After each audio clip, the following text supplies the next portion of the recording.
വാർത്തകൾ ഇതുവരെയുള്ള വിശദമായ റിപ്പോർട്ടുകളിലേക്ക്. ഇരുട്ട് തുടരും.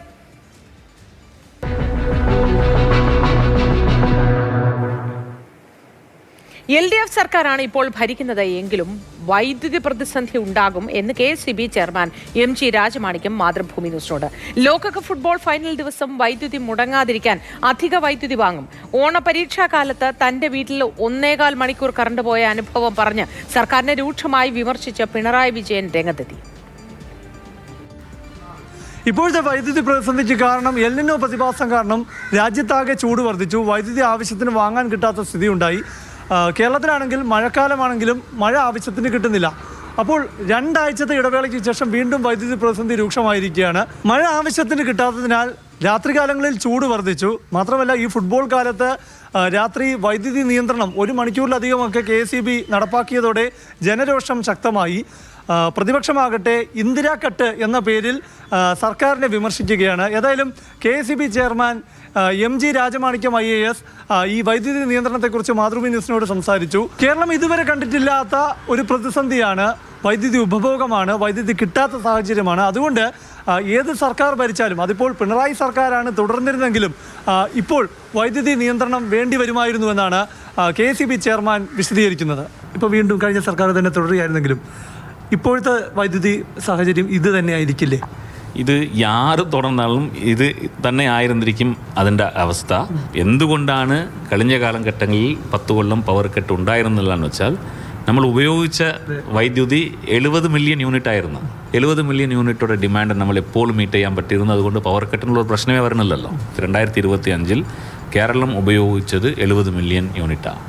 ജൂലൈ 2026 കേരളം ഉപയോഗിക്കുന്നത് 90 മില്യൺ യൂണിറ്റാണ്. ഇത് കഴിഞ്ഞ ഒരു കാലഘട്ടത്തും 10 അല്ല 15 കൊല്ലമല്ല 20 കൊല്ലം ഏത് കാലഘട്ടത്തും ഇങ്ങനെ ഒരു എമൗണ്ട് ഉപയോഗിച്ചിട്ടില്ല. അപ്രഖ്യാപിത ലോഡ് ഷെഡിംഗ് പോലെയാണ് KSEB ഇപ്പോൾ വൈദ്യുതി നിയന്ത്രണം രാത്രികാലങ്ങളിൽ നടപ്പാക്കുന്നത്. എന്തുകൊണ്ടാണ് വൈദ്യുതി നിയന്ത്രണം മുൻകൂട്ടി അറിയിക്കാൻ സാധിക്കാത്തതെന്നത് KSEB ചെയർമാൻ വിശദീകരിക്കുന്നു. നമുക്കിപ്പോൾ 1000 മെഗാവാട്ടിയുടെ കുറവുണ്ട്. 6 മണി പീക്ക് വരുന്ന സമയത്താണ് നമ്മൾ ഡയറക്റ്റായിട്ട് ലൈവ് എക്സ്ചേഞ്ചിൽ പോയാണ് മേടിക്കുന്നത്. അപ്പോൾ കിട്ടത്തില്ല. സ്വാഭാവികമായിട്ടും ആ സമയത്താണ് കട്ട് വരുന്നത്. അതുകൊണ്ടാണ് നമ്മൾ നേരത്തെ അറിയിച്ചുകൊണ്ടുള്ള ഒരു കട്ട് പോലും ഇപ്പോൾ ചെയ്യാൻ പറ്റാതെ. മറ്റൊരു പ്രധാന അഭ്യർത്ഥന KSEB ചെയർമാൻ നടത്തുന്നത് ജനങ്ങൾ പരമാവധി വൈദ്യുതി ഉപഭോഗം ഇപ്പോഴത്തെ സാഹചര്യത്തിൽ ഒഴിവാക്കണമെന്നതാണ്. ഉദാഹരണം പറയാം. നമ്മൾ കേരളത്തിൽ ഏകദേശം ഒരു കണക്കെന്ന് പറയുന്നത് ഒരു 15 ലക്ഷം ഓളമുള്ള AC ഉണ്ട് എന്നാണ് ഒരു കണക്ക് പറയുന്നത്. 1 മണിക്കൂർ എനിക്ക് ഒരു പക്ഷേ AC ഇപ്പോൾ നല്ല തണുപ്പായി 1 മണിക്കൂർ ഓഫ് ചെയ്ത് വെച്ചാൽ കേരളം സേവ് ചെയ്യാൻ പോകുന്ന പവർ 1500 മെഗാവാട്ടാണ്.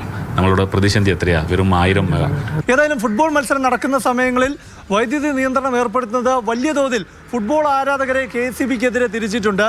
അതുകൊണ്ട് തന്നെ ഫുട്ബോൾ ഫൈനൽ ദിനത്തിൽ കൂടുതൽ വൈദ്യുതി വാങ്ങി ഈ പ്രതിസന്ധി മറികടക്കാനുള്ള നീക്കവും വൈദ്യുതി വകുപ്പ് നടത്തുകയാണ്. ഇപ്പോൾ ഞായറാഴ്ചത്തേക്ക് ഫുട്ബോളിന് വേണ്ടി നമ്മൾ അധിക വിലയ്ക്ക് വാങ്ങുക. പകല് നമുക്ക് വാങ്ങേണ്ട ആവശ്യമില്ല. രാത്രി 10 രൂപയ്ക്കെങ്കിലും കിട്ടാൻ വേണ്ടി നമ്മൾ വാങ്ങുകയാണ്.